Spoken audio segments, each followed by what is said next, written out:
What's up guys? Sa video na ito ay ating pag-usapan ang balitang indefinite suspension ni Draymond Green at atin ring pag-usapan ang mga NBA players na may pinakamahabang suspension sa history ng NBA. Si Joe Dumars, Executive Vice President at pinuno ng basketball operations ng NBA, ay nag-anunsyo na ng indefinite suspension kay Draymond Green ng Golden State Warriors dahil sa pagsuntok sa mukha ni Jusuf Nurkic ng Phoenix Suns.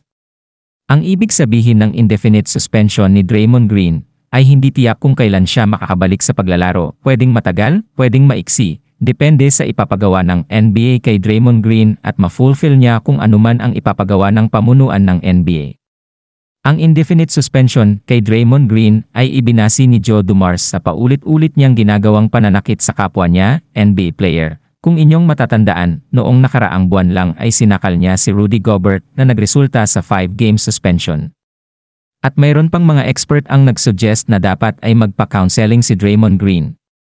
Dahil sa mainit na issue ni Draymond Green, ating alamin ang mga NBA players na nagkaroon ng mahabang suspension. Number 1 ay si OJ Mayo na napatawan ng 164 games ng NBA dahil sa paggamit ng ipinagbabawal na gamot. Siya ay na-draft ng Minnesota Timberwolves taong 2008.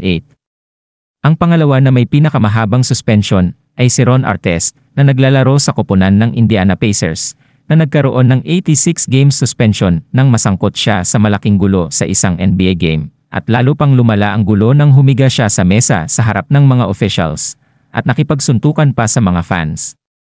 Ang maganda lang kay Ron Artest, pagkatapos ng kanyang suspension ay binago niya ang kanyang sarili. Katunayan nagpalit pa siya ng pangalan at tinatawag na siyang Meta World Peace. Ang pangatlo ay si Latrell Sprewell na nasuspende ng 68 games dahil sa pagsakal sa kanilang head coach na si PJ Carlesimo pagkatapos magkaroon ng altercation sa practice at lalo pang lumala ng kanyang inihagis ang kanyang coach.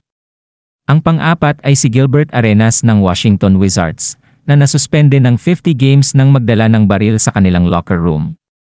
At ang panglima ay si Javaris Crittenton, teammate ni Gilbert Arenas na nasuspende ng 38 games dahil nagtutukan sila ng baril ni Gilbert Arenas sa locker room dahil sa hindi nabayarang pustahan. Siya ay nakulong ng 23 years dahil sa pagbaril at kanyang napatay si Julia Jones sa Atlanta. Dagdag na rin natin si Ja Morant ng Memphis Grizzlies na sa kasalukuyan ay under suspension ng 25 games dahil sa pagpapakita ng baril sa social media ng 2 beses. Inaasahan ang kanyang pagbabalik ngayong December 9-10 at sana magbago na siya dahil sayang ang kanyang talento sa larangan ng basketball.